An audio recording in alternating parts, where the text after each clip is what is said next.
Hey folks, it's Ben and JL with Red Barn Homestead. We're here with a Singer Model 237, and what we're going to do is actually take and change out the needle with the same needle, but we'll show you the process on how to do it.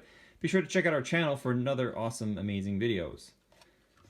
Okay, so right here is a screw that holds the needle on. We're going to turn that towards us to loosen it, just enough for the needle to slide out. Okay, and you can see when we put the new needle in, there's a flat side to the needle and there's a rounded side. The flat side wants to be facing towards the screw.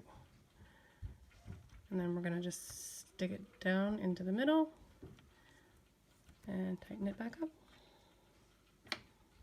And the needle hole should be going side to side instead of back and forth. Different machines are different ways, but this one is, the needle hole should be side to side. If you've got any other questions on the Singer, we'll be doing, unfortunately, the next video for this is a farewell machine, because this will be finding a new home. But if you have any other questions on sewing machines, feel free to ask them, put them in the comments, and subscribe to our channel, Red Barn Homestead, and we'll see you next time.